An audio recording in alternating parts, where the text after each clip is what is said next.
Round 2 of the season for the GT Cup Open Europe takes place at Spa-Francorchamps, the 50-minute race for these cars on this iconic 7-kilometre circuit in the Ardennes forest of Belgium. 50 minutes of racing here with an 8-minute pit window in the middle there. You see the pit window opens with 21 minutes in the books and concludes with 29 minutes completed.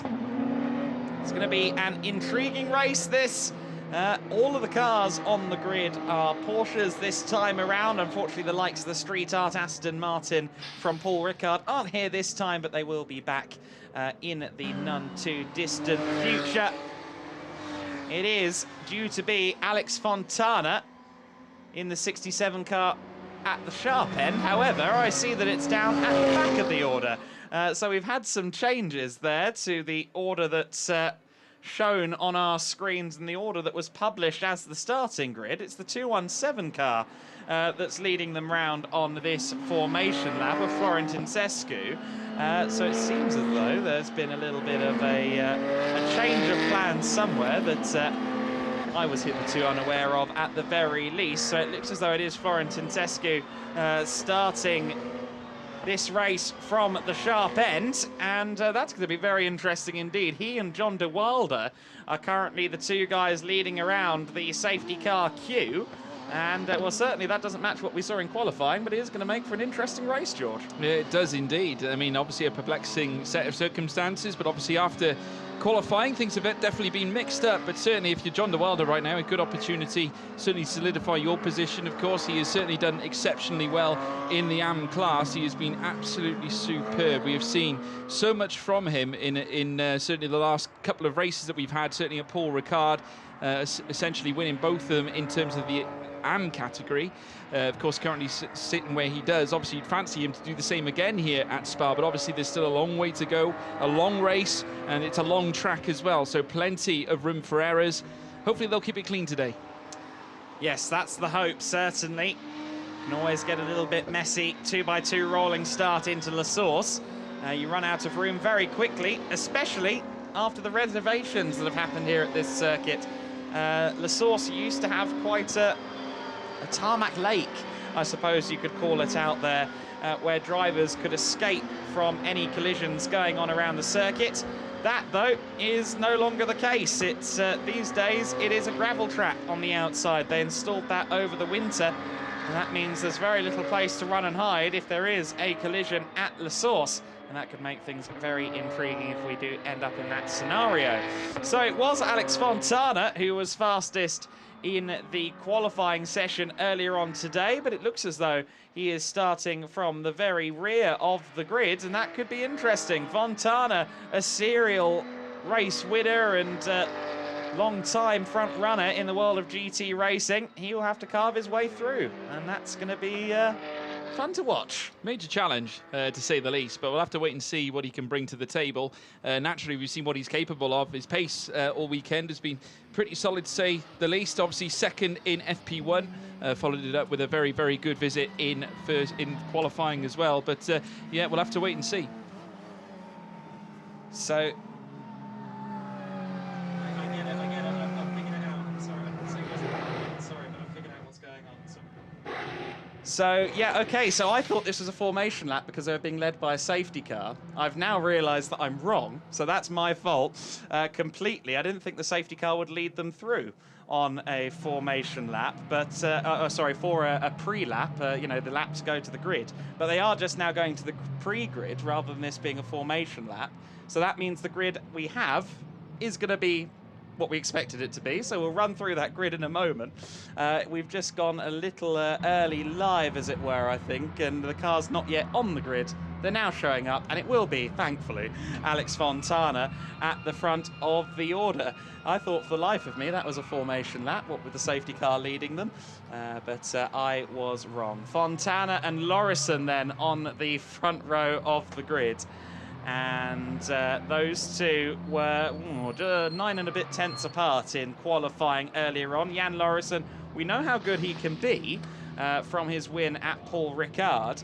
But he's got a new challenger in the form of Alex Fontana here. Fontana wasn't here last time out. Of course, the thing you have to attach onto that is that Fontana is not a solo driver. He is sharing with a bronze-rated driver, as is often the case here in the GT Cup Open. In this case, it is Stefano Borgie, and we'll have to see whether he can challenge alongside Fontana for the win. Jan Lauritsen, meanwhile, who we now see here in second place, starts in second. So that is going to be interesting for Jan, because he is a solo driver. Jan is very quick and he drives on his own, and that can often mean that he is right up there in the mix by the end. Yeah, much like this man, John de Wilder. He's on his own this weekend too, once again, like he was in Paul Ricard. Though very used to that. As I said before, twice an AM winner already this season. I'm sure he'd like to make it 3. There's Zaba Walter in 4th place, and he, of course, looking to follow suit too. We've got a string of the AM categories now, from Ps3 down to Ps5 as well. Philip Tunkens as well there in P5. And no doubt the Belgian driver will be looking to execute out of La Source. Huge opportunities for all of these drivers, of course. Remember that gravel trap that has been newly installed, aside from that concrete that used to be there. But now we'll have to wait and see who's going to come out on top. Here's the man in P6, Lucas Valkra, strongly considered to be one of the favourites for the championship this season. Dirk Schuiten alongside him. They'll be making and executing the driver changeover halfway through the race, that's for sure. And in behind him, Tincescu in 7th place. And the Romanian driver will, he of course will be looking to try and move his way up the field. Give us a little wave as well there, Florin, too. Great to see. Yeah, great to see Florin there having his fun. They're very friendly guys, actually. I spoke to them a lot in the Barcelona pre-season test. There's Laurent van der Velde there in 8th place. Glauco Solieri in 9th. That's another one of the solo-driven cars, and Glauco had plenty of mix-ups going on in the Paul Ricard race. Races, plural. He was always in amongst a battle. And another car that I think we can expect interesting things from in this race is the 44 of Stefano Zanini. Now, we saw that car have some issues in qualifying. I don't think 10th place is really a representative position for that car.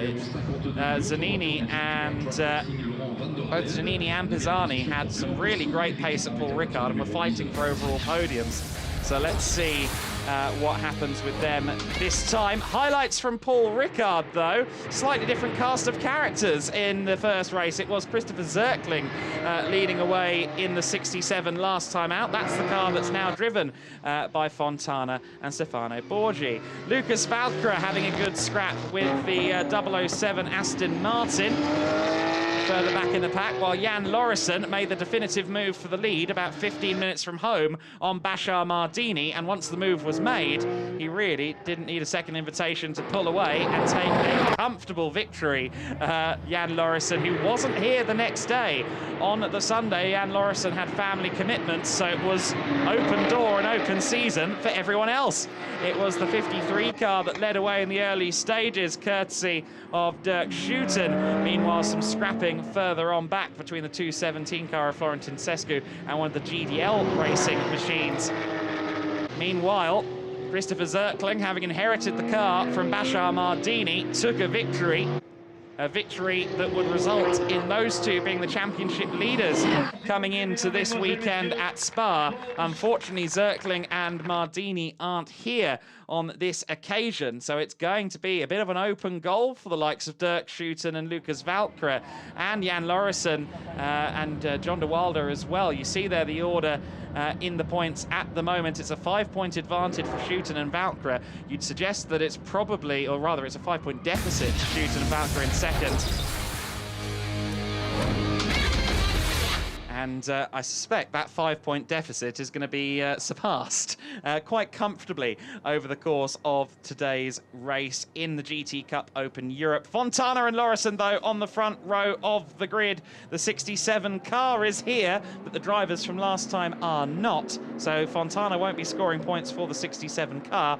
It's the drivers that count. Jan Lauritsen there in second place. John de Wilder in third alongside Schaber Walter. That's also the first of the AM cars there in third and fourth position. Philip Tunkens there in the 51 car out of the Q1 Racing stable. There's 5 Q1 entries. Another of them is Lucas Valkyrie there in the 53. Florent Tincescu in the R01 racing car. And he's alongside Laurent van der Velde. 7th and 8th place for the pair of them. 9th place is Glauco Solieri in the number 12 car. And then rounding out the top 10, Stefano Zanini. I'd expect that 44 car to make up some positions. Stefano Zerbi is there at the back of this order. So then, the 992s at the sharp end of the order, some Porsche 991s, the older spec cars in amongst it as well, as we now go onto the formation lap proper. It's not take 2, because the first one wasn't a take, but in my head, apparently take 2. Again, I'm massively sorry for that mix-up earlier on, but it is going to be Fontana taking the helm of that GDL racing car, and he sounded very proud earlier on when we spoke to him after qualifying.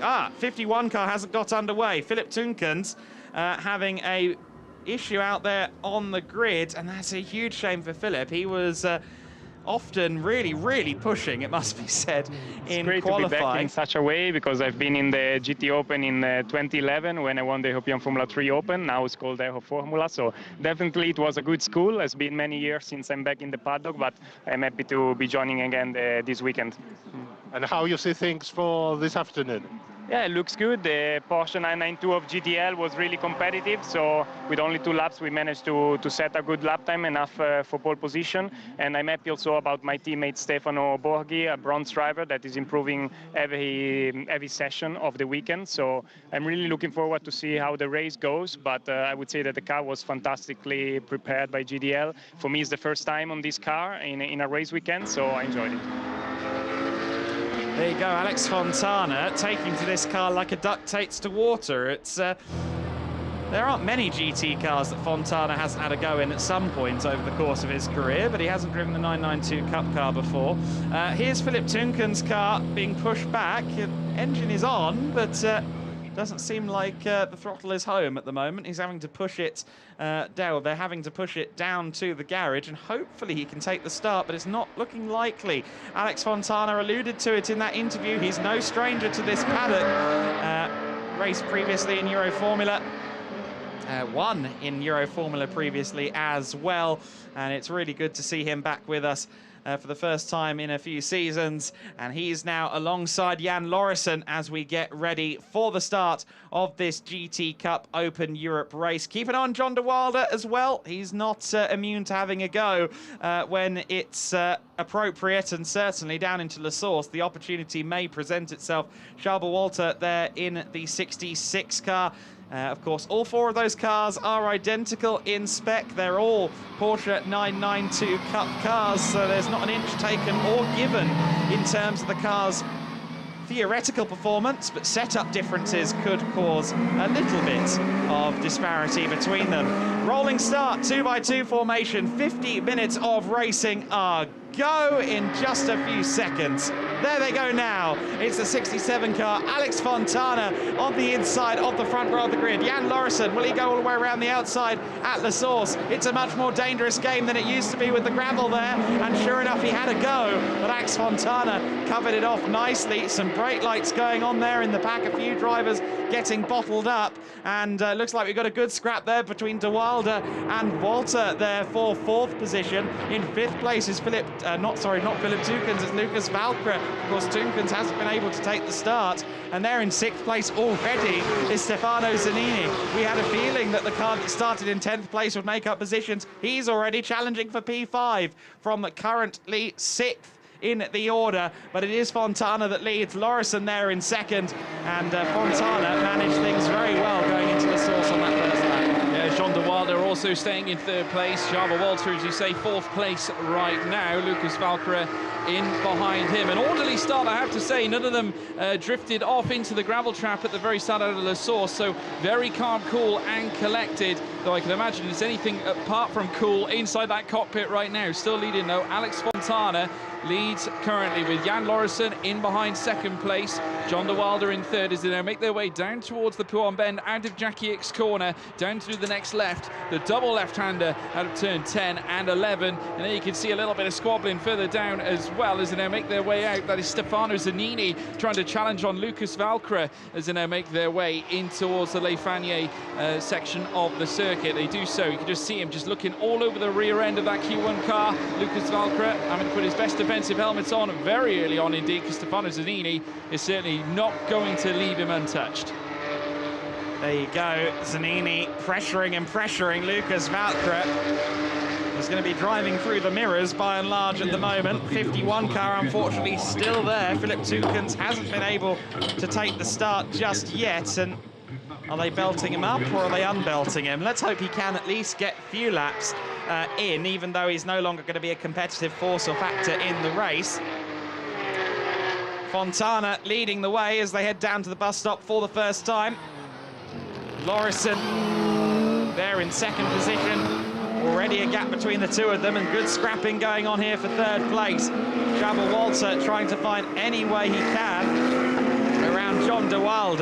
Of course, that scrap between the two of them is for AM honours, and we're going to have that interesting disparity again, with John de Wilde being a solo driver and Trouble Walter handing over to Andres Josephson later on in this race. Stefano Zanini, though, man on a mission. Yes, he's currently leading the way and doing, well, certainly Fontana's leading the way. De Wilde currently in third, Walter in fourth place, with Valcre in behind him too. Stefano Zanini in sixth, and he's only 3.5 tenths away from the man in fifth still. Those two have certainly been going nose and tail pretty much right through. We're now watching them make their way up towards the long Kemmel Straights, and that's a very somber sign indeed. Looks like there's going to be the end for Philip Tookens, as now we're seeing very close wheel-to-wheel action now further back as they head in towards Lake Com. Stefano Zanini now being pressurised by Tincescu as they head through this next chicane. Not quite able to get the job done, Tincescu, but getting very close to the rear end of his fellow Porsche as they head out now of Malmedy, and still nose to tail, still very close between the pair. This battle is far from over. Tincescu was really pushing on there. We saw him step out halfway through Le Com. That's never ideal, but he managed to hold it nicely. There is Tincescu, as George so rightly said, just behind Zanini at the moment. He was looking a little more threatening a couple of corners ago, but he's now just lost a couple of car lengths to Zanini. Zanini, I think, at the moment seems to be being ping-ponged between the two, really, doesn't he? He catches up to Lucas Valcre, Valcre defends, and then in the process of that happening, Zanini ends up being caught by Tincescu again. It's a bit of a tennis match, really, between them. And unfortunately, Stefano Zanini has taken the role of the ball, whether he wants it or not, being whacked one way and then the other. And John de Wilde and Trouble Walter there fighting for third place. The AM class lead this is, as well as the overall podium, so they're going to want to fight hard for this one. There's a lot of silverware on the line, overall podium and class win. Yeah, absolutely. The AM field, of course, being contested between that of John de Wilde and Trouble Walter right now. That gap still remains within half a second, as now they make their way down through towards the bus stop chicane. There you can see John de Wilde now executing his way through this very tight chicane part of the circuit. In behind him, Trouble Walter not taking himself away from the rear of that car as they make their way down through towards the start-finish straight. And 44 minutes and counting right now, folks. So plenty of opportunities for mistakes, certainly opportunities for overtakes as well. As you now make your way through towards the source, you can see there the gravel trap on the left-hand side. None of them quite break over the top of it. You can see there that very fine green reservation line in between that of the gravel and, of course, the curbage as well. And, of course, we've seen these drivers try and push the limits as best they can, but as you can see, talking about pushing the limits, they're going nose to tail now, heading up through towards the Kemmel Straight out of Eau Rouge and Radion, and as you can see, Trouble Walter urging his car closer and closer. The question is, can he utilise the slipstream and get an advantage heading in towards Lake Com? You can just see there a little bit of a weave there from John de Wilde, trying to break the toe slightly and keep Trouble Walter behind him. I get the feeling this is going to be a long, tightly contested battle here, Adam. Yeah, I think this is going to go on at least until the pit window. Of course, Trouble Walter is going to hand the baton over to Andres Josephson, so we'll have to see quite what effect that has on proceedings. But for now, Walter is right there behind the number 56 car of John de Wilde, who was Really impressive last time out. He's always handy at the wheel of a 992 GT3 Cup car. We've seen that before. And the Q1 stable, there's a lot of cars there to work with in terms of data, and they also run in the Porsche Cup Benelux category as well. So I think it's safe to say they've got a small mountain's worth of data when it comes to setting up a Porsche 992 Cup car for this circuit. Yeah, I can imagine that. Certainly, and they'll be analysing it a lot, certainly around here this weekend, as now we're watching them once again make their way through towards the next right-hander campus at turn 14, where they'll soon reach Paul Frere, heading around this next right at turn 15, and that gap still remains within 0.4 of a second. John de Wilder still in third, with Jabba Walter chasing his tail right now. Currently 1.5 now, that's gone out again by, so 4.5 tenths. John de Wilder finding a little bit of pace, heading into this final sector. Of course, I would imagine, given the slipstream effects, that is where Jabba Walter can actually find a little bit of extra pace heading up towards Kemmel. So as they now make their way into the bus stop, and once again nose to tail, of course they'll tighten right up at this part, the heaviest braking zone on the track, as they make their way through and head down the next straight, of course, with the paddock in the pit lane on the right-hand side. As you can now see them literally nip and tuck. There's Jan Lauritsen, who's got a lot of work to do, because Alex Fontana has been really on a mission he himself. 3.4 seconds now the gap between him and Jan Lauritsen right now. Alex Fontana really enjoying himself out there, continuing on from his excellent qualifying session.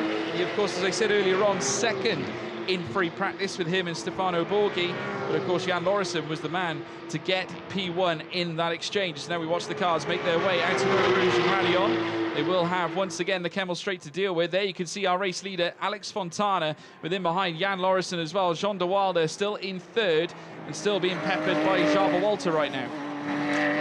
Yes, Walter will be right there behind him, surely, as they run up to Le Combe. I don't think a move was made on that occasion, just looking at the timing. In fact, I think Jabba Walter may have had a bit of a bad run through Eau Rouge, because he lost some time there at Eau Rouge and Rayon. Of course, that is a point worth mentioning. The other categories we've got here this weekend: Euro Formula, easy flat Eau Rouge Rayon in a Euro Formula car. GTOpen, it depends what car you're in.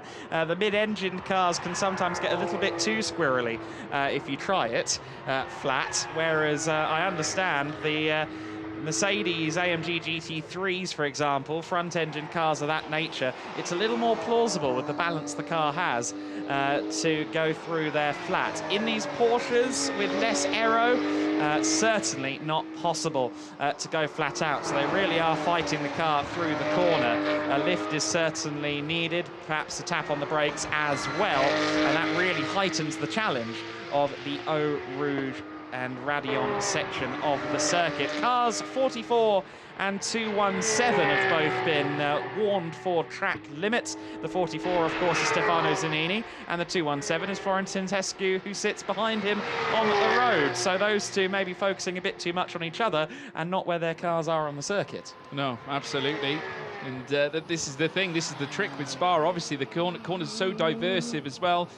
You can be really tempted to send it, certainly around a track such as this, and opportunities can sometimes present themselves to you, but at the same time, if you get it wrong, it can become drastically wrong, that's for sure. And certainly, you've seen drivers in the past push things heading around corners such as the Source, Les Combe, Eau Rouge and Rayon as well, not forgetting those. But as they make their way now down through towards this Les Combe section, still Jean de Wilder in front. And this seems to be where Jabba Walter's able to find the pace in the first sector, but he's as close as he's ever been really at this point now, as they power out of La Source yet again. And once again, as they fly past the pit lane, they will have Eau Rouge and Rayon to take. You can just see him just breaking out of that slipstream there, just trying to keep the air clean, I suppose, at this point. Heading up through this next section, they'll have the Kemmel Straight coming up next. Big opportunity now for Jabba Walter to capitalise at this point in this race. Certainly we're within the 40-minute mark now.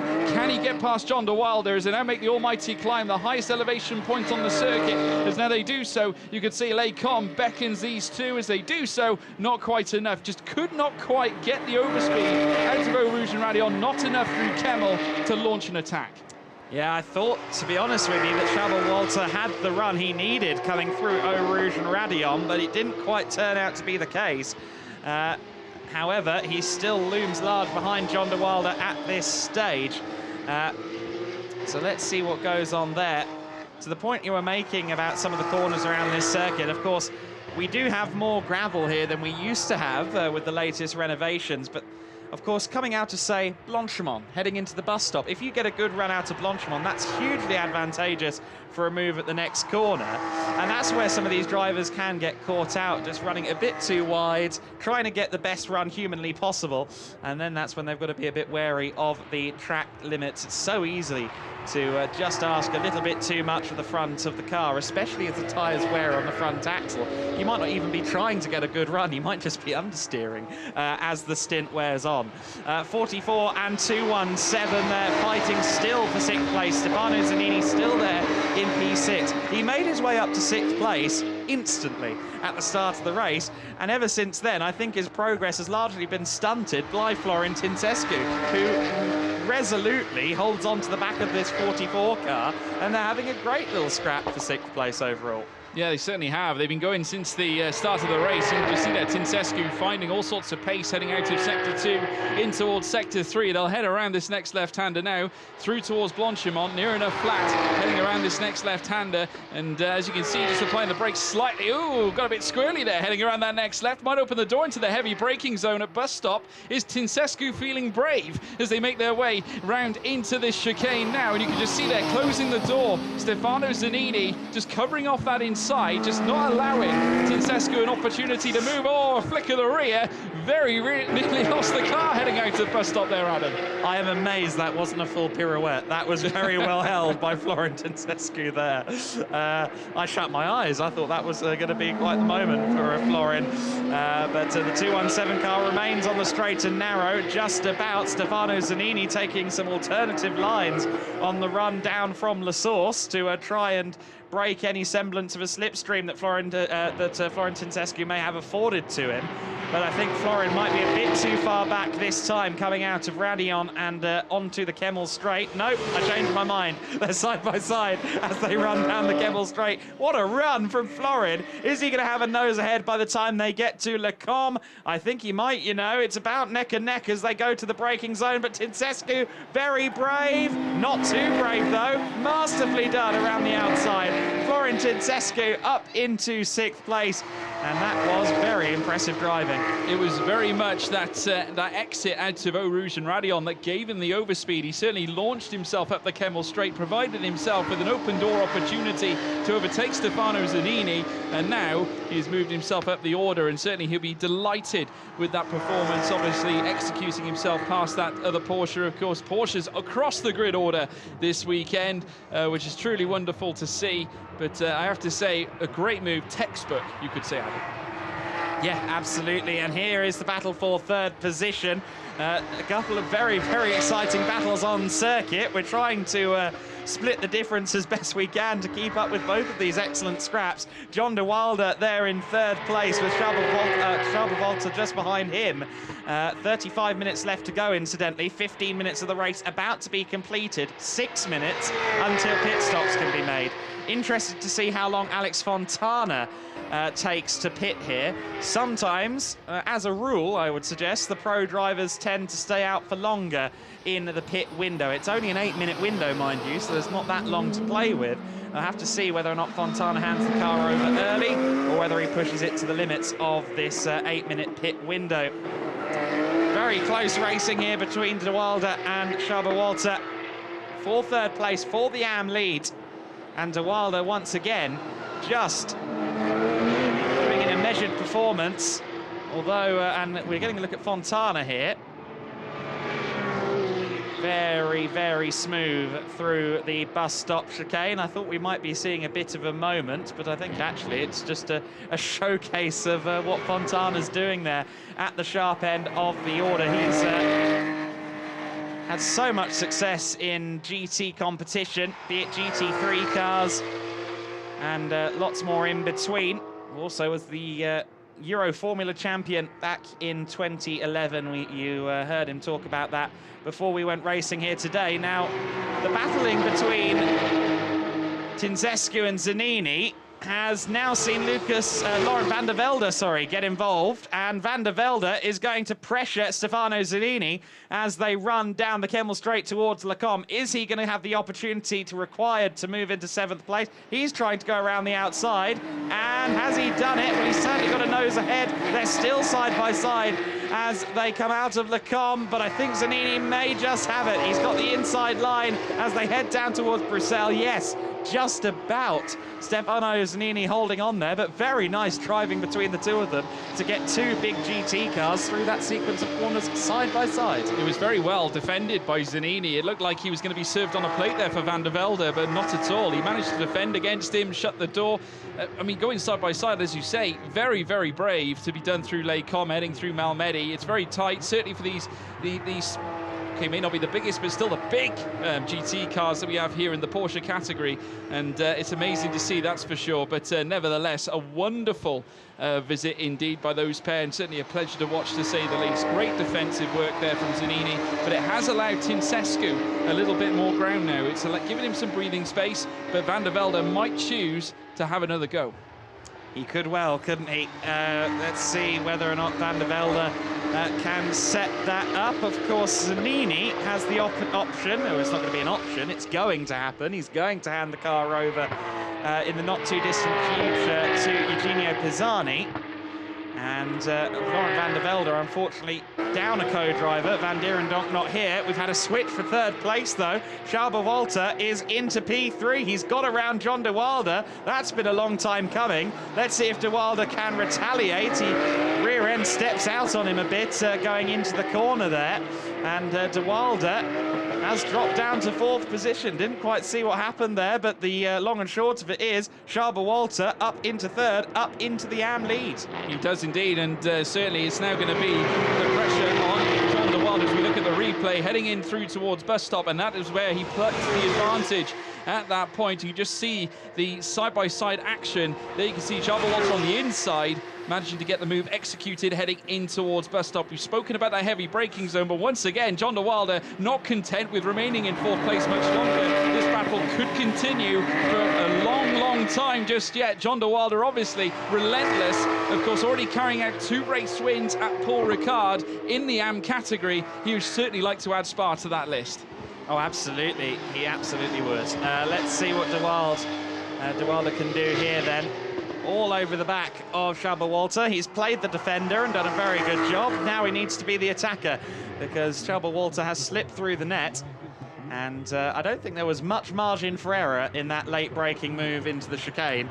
I think 2 meters later on that brake pedal, he had overshot the corner. It was very good driving from Schaber Walter. John de Wilde, though, still there right behind him. Of course, pit window is opening in 1 minute and 45 seconds, so not long until the option is there for pit stops. Will Schaber Walter hand the car over in quick fashion to Andres Josephson, or are they going to split it down the middle? We'll have to wait and see. 50-minute race, of course. An 8-minute pit window in the middle of the race, which will start at 29 minutes to go and complete at 21 minutes to go.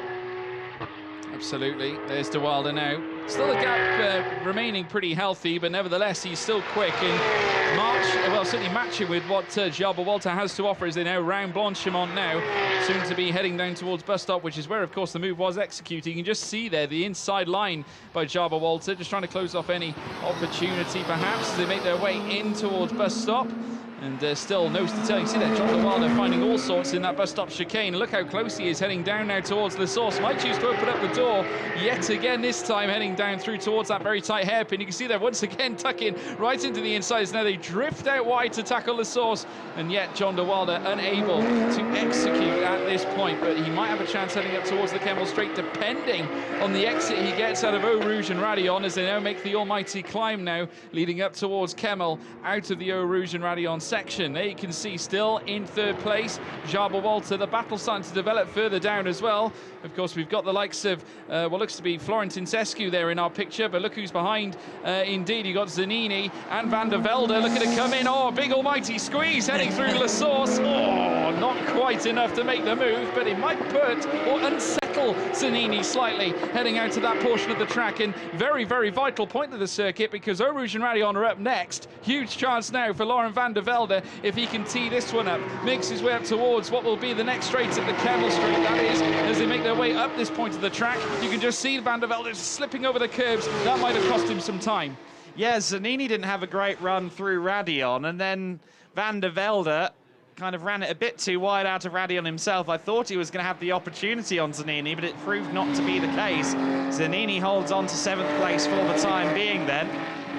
He'll feel rather aggrieved by this. He jumped his way up to 6th place from 10th on the grid very early on, and now he's having to fight to avoid falling back and back and back. He's already lost 6th to Tincescu there in 6th position, and now van der Velde is trying to extract 7th place from the 44 driver. Pit window is open, so this time by the pit lane will be the first opportunity for people to potentially facilitate a driver change. Let's see whether it happens. Zanini, though, very much in the midst of battle here with van der Velde all over the back of him. Oh, Zanini's run it quite wide there. He's going to have to lift off the throttle a little more to stay on the circuit, and he did so, stayed within the confines of the track. And van der Velde didn't get the run required to challenge through the Fania bends, and running over the curbs quite a lot there is van der Velde. But as of yet, that number 44 car is proving to be more than a match. Yeah, it definitely is. Laurent van der Velde certainly showing all kinds of aggression as now Jan Lauritsen comes into the pit lane. And he is going to be serving his period in the pit stop. Of course, not exchanging a driver at this point. He will remain in the car and also head back out again as well. So this is when the strategy element comes into the race. Now, of course, now with Jan Lauritsen in the pits, that could present Jabba Walter with an opportunity to make an overtake, as now we watch them make their way down through towards the next chicane. We can see there here, cars number 44, Stefano Zanini, being pressurised by certainly Laurent van der Velde. In comes car 53. This is Dirk Schouten, well, coming in place of Lucas Valkra at this point. You see that the driver change being applied. Very crucial element is the driver swap, Adam. Obviously, this could enforce maybe a little upset on track. Could well do. Stefano Zanini also in, had a feeling he was heading to pit lane there, took a much tighter line through the first element of the bus stop, and sure enough, Eugenio Pisani will now take over the 44 car. He was very, very quick last time out at Paul Ricard. I'm excited to see what kind of progress he can make through the order now that he is getting behind the wheel of that 44 Porsche, the Eugenio Pisani SP Racing entry. Let's wait and see how he does after receiving the car from Zanini. Neither of these two are in, though. Also worth noting, team manager for car number 44 has been asked to report to race control, so hopefully that's nothing that will affect that scrap we were seeing earlier on. This battle for what is now 2nd and 3rd overall, though, continues as the number 9 car also coming in. Fabio Fabiani taking over from Stefano Zerbi in that number 9 car, a 72nd handicap only for the number 9 car, also out of the SP Racing stable. Now, the leading cars won't be too far away from coming back around to pit entry. Here's the 2nd and 3rd place battle. Will we see either driver peel in on this occasion to maybe try and get the undercut? Maybe they'll follow each other in. There won't be many opportunities to come in within this pit window. I think they can do 2 more laps before the window is fully shut. In fact, no, just the 1 more lap, thinking about it. Not long left at all for them to make the stops at this long 7-kilometre circuit. Do either of them bite the bullet? Yes, both. I thought it might be the case. Jabba Walter into the pits, and John de Wilde follows suit. Now, de Wilde, I believe, has the longer handicap of the 2 of them, if I'm not mistaken. We'll get the graphic to confirm that. So this could be in favour of de Wilde. But then, of course, there's also that unknown factor of Andres Josephson taking the wheel and how he will be able to match up to John de Wilde. Yeah, we'll have to wait and see. You could see that I had a feeling that would be the plan. Obviously, John de Wilde heading into the pits, following his competitor certainly into the pit lane. But certainly a wonderful moment to see those two battling. There is car number 67, Alex Fontana. Fontana, the race leader, still out and about on track. He has got a very healthy gap currently between him and second place of Andreas Josefsson, who's currently now in the car in second place. John de Wilde is also in the pit lane too, and there's Laurent van der Velde also coming in to make his stop as well. So it's all happening now. The pit lane extremely busy, and I have to tell you, we'll have to see how this is responded to in the second half of the race.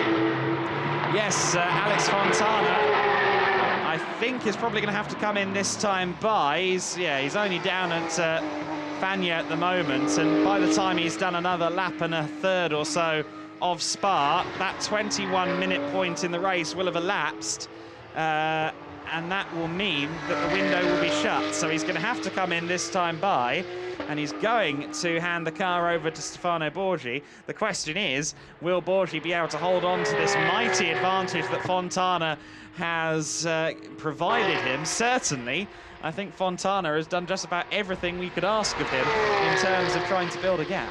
Yeah, definitely. He's done absolutely everything indeed, and the gap is obviously big right now, but obviously he's got to make his stop, so we'll have to wait and see how that's applied, and obviously how his teammate performs in the second half of this race too. Tincescu currently sat in second as well. He is still yet to make his stop as part of the AM contingent. In comes Fontana now, as you so rightly said, Adam. His last chance really to make that happen. We're now seeing John de Wilde out on his outlap as well, chasing Josefsson for that 5th place. And you'd imagine that will resume the battle for the AM lead when Tincescu comes into the pit lane. Stefano Borgie now will jump in place of Alex Fontana, who is now there, peeling himself out of the car. In comes Borgie. See the team there working hard to get the car ready, get him strapped in, ready to go. That's the big boss, Gianluca Di Lorenzo of GDL, strapping the driver into the 67 car. So Stefano Borgie with some good crew members to his name. There's the 66 car, Andreas Josefsson, as you said, the Argentinian racer, making his first appearance of the season. They're in what is now 5th place, but that will change again once the pit stops have been filtered through. Now, de Wilde has ended up a ways behind Andreas Josefsson after the pit stop, so I think there may have been a slightly longer stop there for John de Wilde, as anticipated with the handicaps. There's the 217 coming in. Camille Perrien will take over from Florent Tincescu. The 217 car driving down the pit road now, and only 20 seconds on the pit window left to go, and thankfully the last of the drivers left to serve a stop has come in. Yeah, absolutely. As you can see them now scrubbing away at the windscreen, and they will make the driver change too. And there you can see Andreas Josefsson now, who will look to resume that first place AM category position, with Camille Perrien waiting to come out of the pit lane. The driver change now has officially come to an end, folks. That is the end of the changeover, and now you can see that Andreas Josefsson is going to make his way past the paddock, and certainly you'd imagine resume that lead in the AM categories. He makes his way past the paddock in the pit lane. There you can see ahead now Stefano Borgie leading this race ahead of Fontana's well-executed performance at the very start, and he's going to look to continue that with Lauritsen in P2. Yeah, but we've seen Lauritsen move up through the order in the second stint before the solo driver, the very, very quick driver as well. The fact that he was within a second of Fontana, junior single-seater star, serial GT championship winner, tells you just how good Jan Lauritsen really is. And, well, it's going to be quite the task for, I think, the rather less experienced Stefano Borgie to hold on to that one, but we'll see what he can do. There's Jan Lauritsen in second place. The gap was 9.8 seconds as of Le Common. Well, Jan Lauritsen is certainly pushing. You saw the car fighting him every inch of the way through Podium there, or the double gouche as it's now labelled on some track maps, but Podium forever as far as I'm concerned. There we see the gap. It's definitely less than 9.8 seconds. I think that's probably going to be down to about 6 or 7 by the time they cross this beam at the second sector I was going to say let's wait and see, but instead let's take a look at this replay, because he tried to carry as much speed as he could, and the rear end was trying to go around the corner faster than the front end, and he did very well to prevent that from happening. The gap, I said I thought it'd be 6 or 7 seconds. It's 6.5 seconds. So Jan Lauritsen has indeed shrunk the gap massively. I don't think it's going to be too long before Stefano Borgie is going to be defending from Jan Lauritsen. Yeah, near enough 3 seconds now. There's been marshalled in since we last checked earlier on, of course. Stefan Borgie with a little bit of a mountain to climb, because he's got to try and keep back Jan Lauritsen, who he himself is a proven podium sitter, because of course he secured a podium, and not only that, with a win, Paul Ricard, of course, came into this weekend with fastest lap of all in the first practice that we had here, and then of course he did it again in second practice too, so he certainly does have the pace this weekend. So we'll have to see how much he can knock that wood down between him and Stefano Borgie. He'll be chipping away, be like an axe to the timber as they make their way into the final 18.5 minutes of this race. As now you can see there on our screens, Dirk Schouten making his way out of La Source, soon to make the almighty climb through Eau Rouge and Radion, before they then execute on the Kemmel Straight. There you can see Stefano Borgie and Jan Lauritsen. Now, that looks as close as it's ever been. It's starting to drift inwards now, and Jan Lauritsen finding the pace. How long will it take before he's right on the rear end of Stefan Borgie's car, Adam? Half a lap. Jan Lauritsen really has been pushing. We saw last time the gap shrunk by 3 seconds in the middle sector alone. And we are back into that middle sector now. Stefano Borgie is going to have to put on a defensive masterclass here to hold off Jan Lauritsen. No shame at all if Lauritsen does get past, because he clearly knows what he's doing at the wheel of this 992 GT3 Cup car. He's covered a lot of miles in these cars since they came onto the market. And we've seen him time and time again putting in great performances here in GT Cup Open Europe. Bit off track there for a moment, but continues to press on. Gap was 2.1 seconds. It's now clearly under a second, and Stefano Borgie has a mirror full of the Q1 Racing number 54.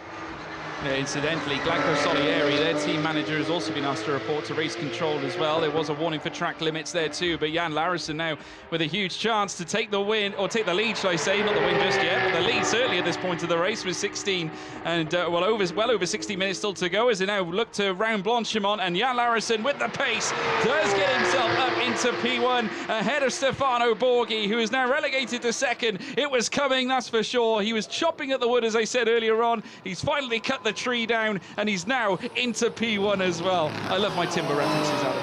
Do you, Beaver? The 54 car, Jan Lauritsen, is into the lead of this race, and has already built himself a nice gap between the two of them. What is the gap now? 1.5 seconds already.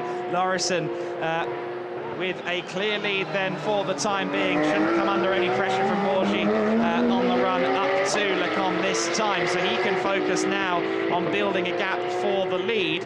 However, we do have to consider Dirk Schouten as well. Third place, took over from Lucas Valkyrie, of course, and we've seen Dirk put in some great drives when he's behind the wheel at Paul Ricard last time out, and I don't think we're too far from seeing the same again. He's currently the fastest driver out there on circuit, even setting the odd purple sector, a 2:28.0 last time across the line for Dirk Schouten. I don't think it's going to be too long before Stefano Borgie may come under threat from him as well. It may be a bit close because there is only 15 minutes of racing left to go, but I think the rate of catch is such that Stefano Borgie has to be concerned. 14.3 seconds was the gap. We're about to see what it's down to. It's 13.0. Meanwhile, here is the battle now for 4th overall, but still for the class lead.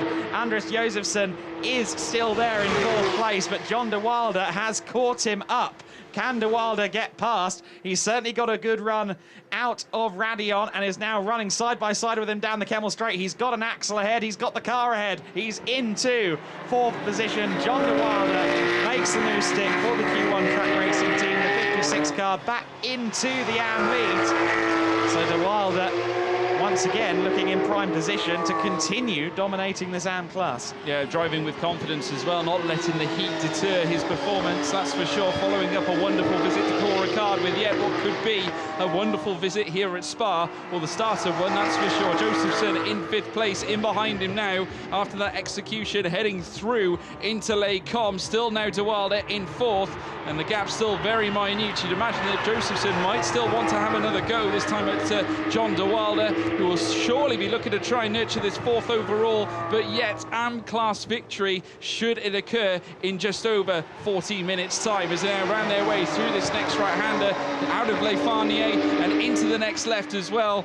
And as they do so, it's still Josephson who's going to try and gain back, try and tag on the rear of John De Wilde, just try and stay in touch, give himself a chance, heading up through the Kemmel Straight perhaps. We'll have to wait and see, but now De Wilde has managed to spring open yet another gap. He's looking confident out there, Adam. Yeah, absolutely he is. De Wilde, of course, with the benefit of kind of knowing the situation already, doesn't dive in with what some refer to as cold brain, the driver hopping in the car, which is fresh off a stint of racing, and you've got to try and work out what the car's doing, what the track's doing on that outlap. John De Wilde doesn't have that issue because he's driving solo. He is, however, driving a little bit sideways as well. And Andres Josephson hasn't fully been dispatched yet, I'd say. The gap is still down under a second between the two of them as they cross the line. It's 0.8 of a second. Meanwhile, Camille Perrien under pressure from Glauco Solieri. This is for 4th in AM, and further back still, or rather a little ahead of them, is Laurent van der Velde in 6th place under pressure from Eugenio Pisani, who's been setting personal best sectors on this lap. He's certainly pushing, and the 44 car, the older 991 spec Porsche, may well soon find its way past the newer 992, because Eugenio Pisani is all over Laurent van der Velde. He is indeed. He's getting closer and closer now as they exit the source. Might be a chance here as we now take a look at the replay. Oh, a spin for Stefano Borgie.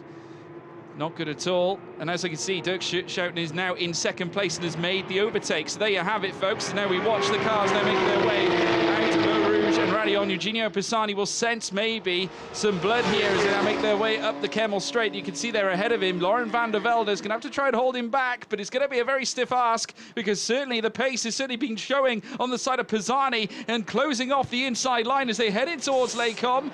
Not the time to make the move, but he's run wide as now car number 44, Eugenio Pisani, goes side by side in towards Malmedy, getting so close between the pair. As you can see, Laurent van der Velde refusing to give up, but still, it's Pisani. He's got the move done now as they head into Brachel's corner. Wonderful move indeed. Kept van der Velde at bay. Yes, he did, and Pisani through. Van der Velde just a bit too bold on the brakes on the inside at Les Combes. And here we see a replay of it. Van der Velde goes defensive. Of course, you're on the slightly dirtier line when you go defensive like that. I think just asked too much of the brakes there. And that allowed Pisani through into the lead. Good side-by-side action between the two of them. Van der Velde has been side-by-side with other drivers a lot at that section of the circuit so far today. Camille Perrien still having to try and fight off Glauco Solieri here. Solieri down in 9th place at the moment, and just kicking up a bit of grass as he runs over the inside of Pouon there. Through Fagnes they go. Camille Perrien still holding on, but Solieri looms ever larger. And will you have a look down into Campus? That's not the most common overtaking manoeuvre. He tried to have a look, couldn't quite do it on that occasion though. This is the battle, of course, for 4th in the Pro-Am class as well as 8th overall, so a few different things at stake there.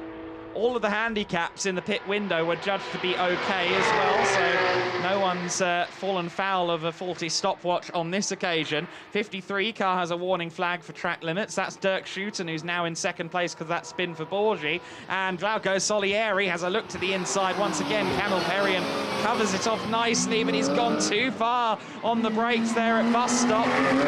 Basically straight-lined the run from the two elements of the bus stop, but he's still just a nose ahead. He's got the inside line for La Source. They run almost exactly side by side as they run down to La Source. Is Glauco Solieri going to find a way through there? Not quite, not on this occasion, although he's got a much better run out of the corner, and they're side by side as they head towards Eau Rouge Radion. Well, this could get very interesting very quickly. Perrien decides to back out of it. Glauco Solieri staked his claim there. Was kind of gently suggesting, I think, there, leaning into Camille Perrien a bit as if to say, oh, I've got the racing line here, my friend. And Camille eventually agreed and loses the position as a result. 8th place to Glauco Solieri then. I thought for a minute they were going to try side by side through Eau Rouge Radion, and I was waiting with bated breath. Well, it certainly would have been interesting. I mean, all the credit to Glauco Solieri. He showed himself in the mirrors there of Camille Perrien, who unfortunately had to give up the ghost somewhat and could not keep the man at bay. Obviously did not want to risk going side by side at that point of the circuit. We have seen it work for some not, unfortunately, but still a credit to Glauco Solieri, pulling it off, getting it done even before they rise up through Eau Rouge and Radion. But nobody convincing who's in P1. It's Jan Lauritsen. He leads, and he's comfortable too. 13.3 seconds right now. Yeah, gap is coming down between the top two, and Dirk Schouten is pressing on. He is about a second a lap faster, but he is going to run out of time unless Lauritsen starts to run out of tyres in a major way, unless he makes an error. Lauritsen should have a comfortable advantage here at the sharp end of the order. Jan Lauritsen, who we've certainly enjoyed watching in this GT Cup Open Europe category in the past, was second in the Pro-Am class last year. Across the season, and we'll have to see whether or not he can improve. Certainly a victory here today would be a firm stake on his claim to the Pro-Am class and indeed the overall championship here in GT Cup Open Europe. 54 car heading through Pouhon now. Very nicely done. He's had a couple of moments there, a couple of skirmishes with the car, but smooth sailing on that occasion through the corner. Of course, as well as the GT Cup Open Europe, Jan runs in Belgian national racing as well. I don't think there are many weekends where he's far from a racing circuit, Jan Lauritsen. He certainly loves his motor racing. He's been judged to be a Pro-Am driver here in GT Cup Open Europe. So even though he is firmly in the realm of a gentleman driver, he's so quick that he really has to be up there in the Pro-Am class, and great to see him continuing to push here, even though he has a fairly comfortable lead. Of course, he doesn't want to take his eye off the ball because Dirk Schouten is there. Dirk Schouten is closing. I'm sure that the team at Q1 Track Racing are telling him this as well. Hey, just so you know, that 53 car is closing in. And Jan Lauritsen will keep pushing, because if you start to slip from your concentration a little bit, then, well, that can play against you very quickly. There's Dirk Schouten in second place. Schouten in the 53 car.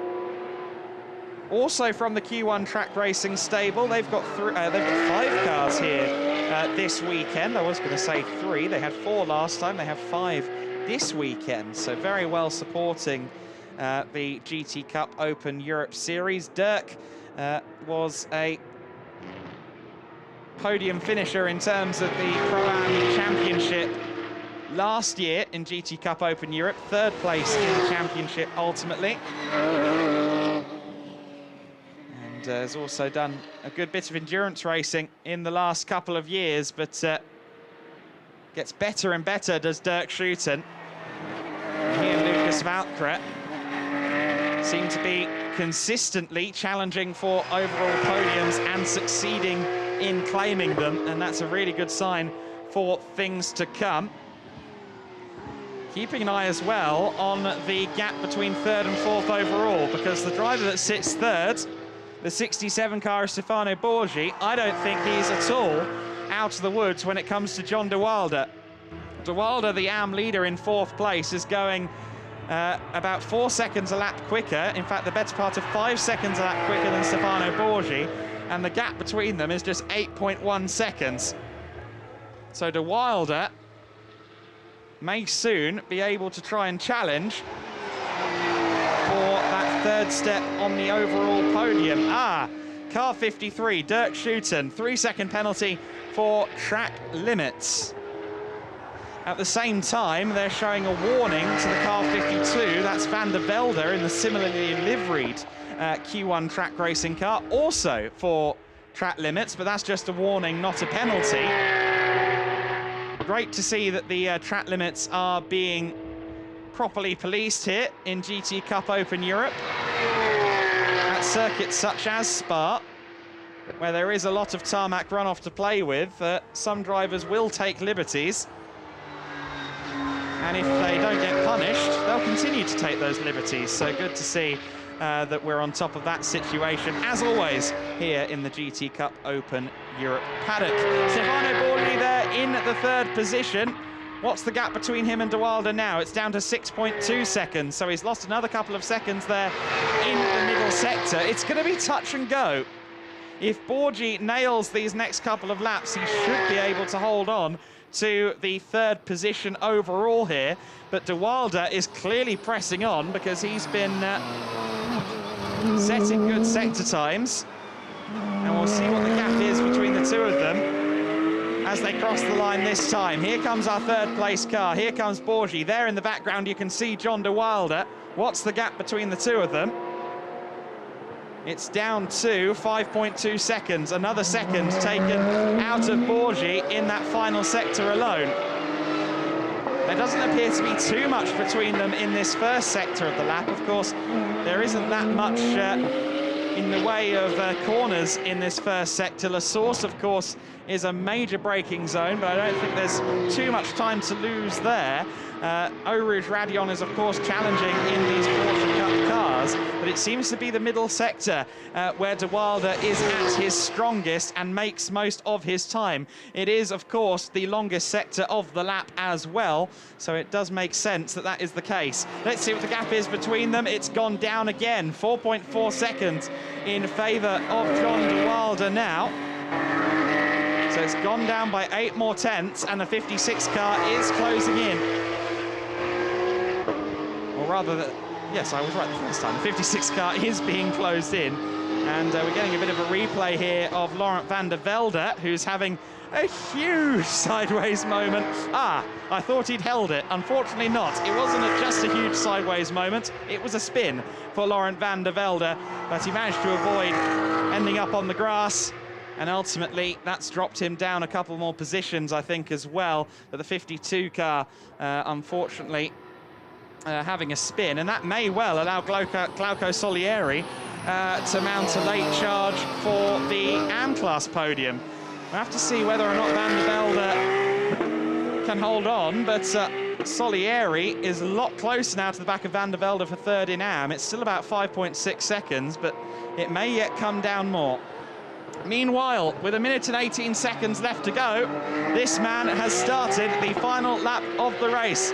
Jan Lauritsen, who took the victory in race 1 at Paul Ricard last month, didn't compete in the second race at Paul Ricard owing to family commitments, but he's here, he's come back, and he is swinging once again for the fences at Spa-Francorchamps.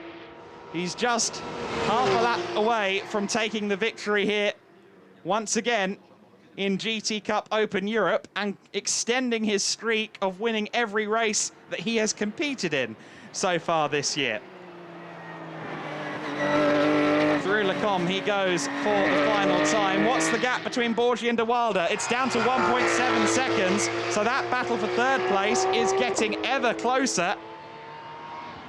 We'll have to keep an eye on that battle for third overall. I think they'll be heading through Rouge Radion at the moment, and We'll see whether or not De Wilde can maybe move up to third overall in the closing stages. And just seeing that on your graphics on your screen, Glauco Solieri has gotten past Laurent van der Velde.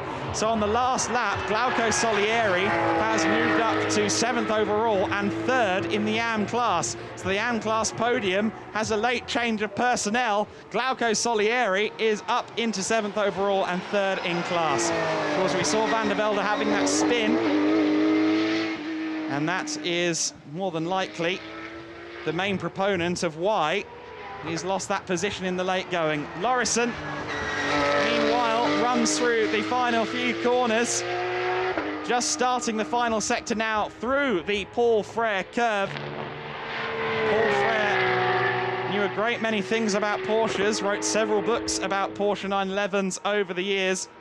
The late Belgian journalist, enshrined here with a corner of his own at the Spa-Francorchamps circuit, and how apt that it is a Porsche that we watch through that corner. Through Blanchimont now, and onto bus stop comes Jan Lauritsen for the final time after 50 minutes and 20 laps of racing.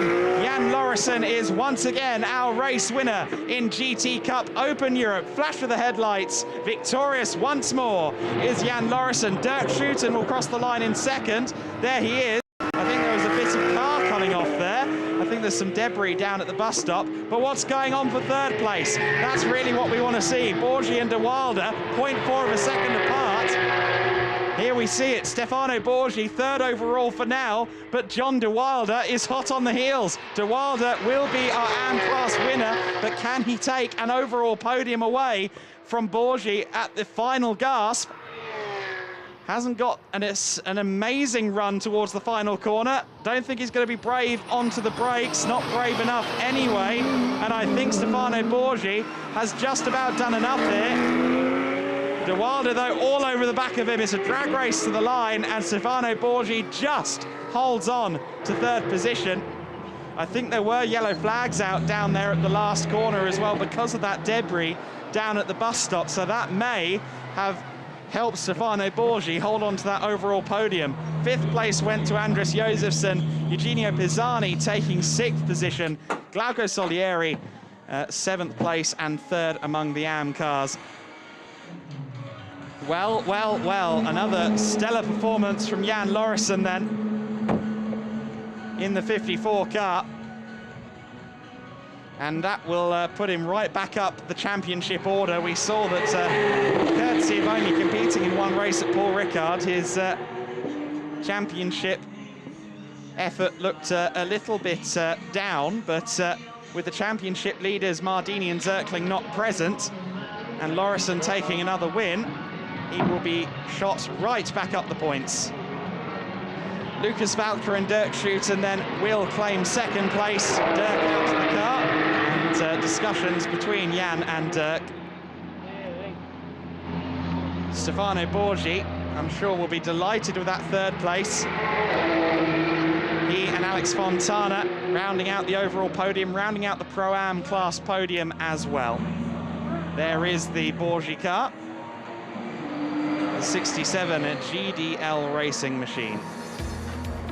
Here are the results then. Jan Lauritsen, our race winner, Lucas Valkra and Dirk Schuiten there in 2nd, Alex Fontana and Stefano Borgie taking 3rd place, John De Wilde in 4th position. The 66 car finished 5th, ultimately GDL Racing's Andres Josefsson and Shaba Walter. Pisani and Zanini taking 6th place in the 44. Glauco Solieri takes 7th and 3rd among the AM class runners.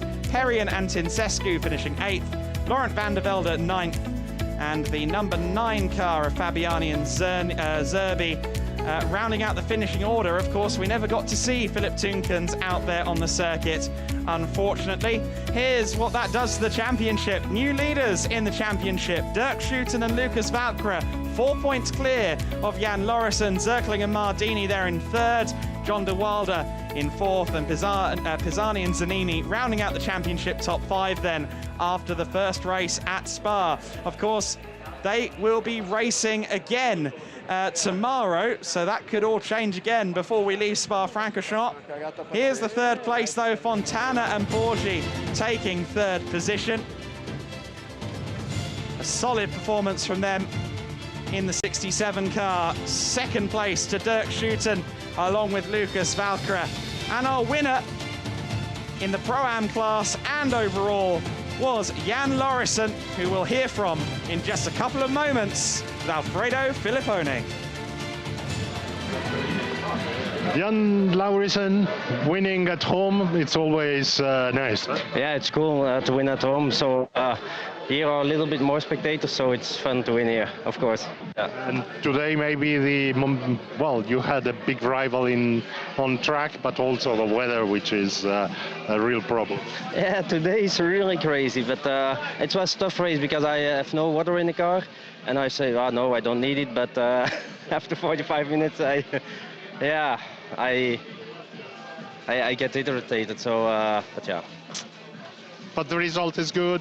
Tomorrow another race and points for the champion. Yeah, of course, tomorrow I think it's not that warm anymore, but yeah, looking forward for tomorrow. Thank you. Well done. All the best. Interesting then that he turned down the water. I wouldn't be doing that. Highlights then for GT Cup Open Europe for their first race of the weekend here at Spa. It was Lauritsen and Fontana on the front row of the grid as we got started for 50 minutes of racing. Alex Fontana covering off the inside line at the source, making sure that Jan Lauritsen had nowhere to go, remaining in second place as a result of that. Third place back was all very close in the early stages, and we had a fabulous battle between Florin Tincescu and the 44 car being driven by Stefano Zanini. Eventually Tincescu came out on top of that one. And then further back we had the 66 car on the offensive. That was Schaber Walter making up a place from John de Wilder just before the pit stops. At the pit stop, Fontana handing over to his co-driver Stefano Borgie, and Jan Lauritsen would soon find a way past Borgie to take the race lead. Then John de Wilder would end up in a scrap once again with the 66 car, now driven by Andres Josefsson, and Josefsson would soon lose the position to de Wilder. Borgie would have a spin, and that would soon lose him second overall. That was Dirk Schouten going past Borgie for second overall, but Stefano would hold on to his overall podium, just about beating John de Wilder. No one could beat Jan Lauritsen, though. He was our race winner. Got second, and this was how close it was between Borgie and de Wilder in the closing stages. However, ultimately, it was de Wilder on top. Of course, one thing that Jan Lauritsen, who we see on screen now, mentioned is that we've seen fans here today.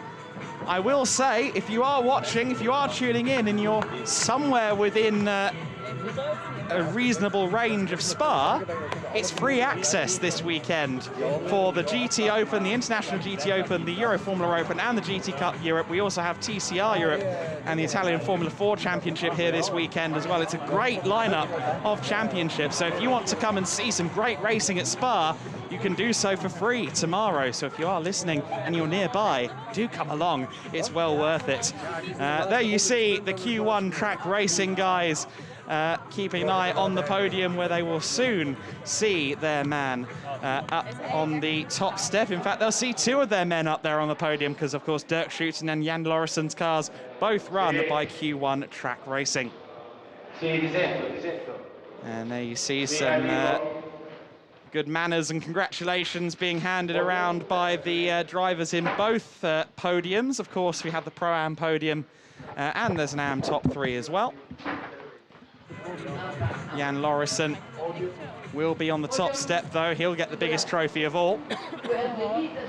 And his second win of the season. As I alluded to, he's still got the record of winning every race he's competed in this 2022 season.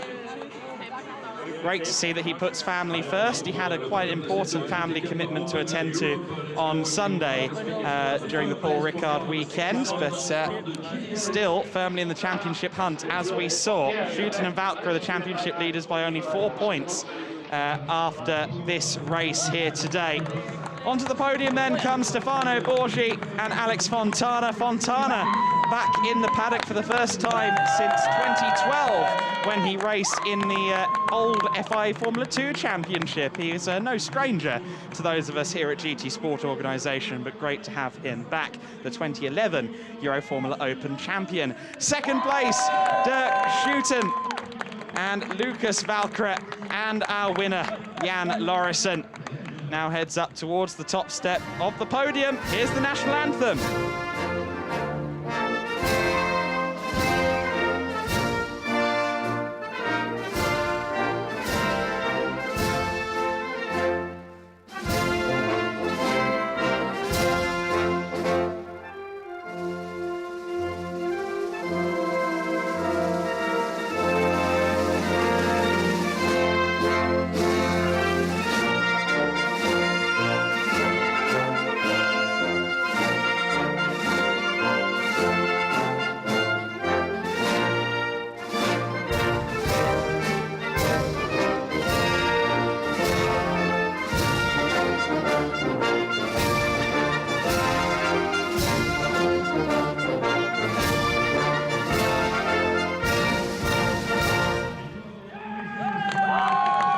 Congratulations once again to Jan Lauritsen on his result here today, his second win of the GT Cup Open Europe season. And they will now get together for some photos and continue to celebrate their result here today. Of course, they don't have to celebrate too hard because they're back again tomorrow for a second 50-minute race here at Spa-Francorchamps.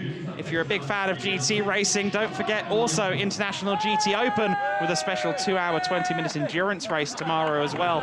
Lots to look forward to on the Sunday here at Spa. The champagne is being sprayed then by these guys. And I think the Q1 track racing representative got particularly wet in amongst all of that. Hence, the rest of the team look quite so happy with the situation. All's fun in love and champagne. Here is the AM class podium getting ready to come up onto the steps. Then, of course, John de Wilder, AM winner. You see there Jesus Pereira of GT Sport Organisation, the boss of GT Sport Organisation, congratulating the drivers as they come off the podium as well. Jesus knows a thing or two about peddling a Porsche, that much is for sure. John de Wilder will be up there in just a moment. Third place, though, in the AM class goes to Glauco Solieri. Solieri taking the third step on the podium. The solitary Solieri, single driver, and he will take third place. Second place to Andres Josefsson, along with Sasper Walter. And on the top step is John de Wilder, another Q1 track racing car on the podium in the AM class. A stellar performance from all parties out of Q1 track racing, and that same team representative may get a bit sticky for a second consecutive podium here because he's there again. The champagne will no doubt be directed at him again. Great to see everyone so happy here on the podium. Who will be delighted tomorrow here at Spa-Francorchamps? Tune in to find out when GT Cup Open Europe returns to this circuit.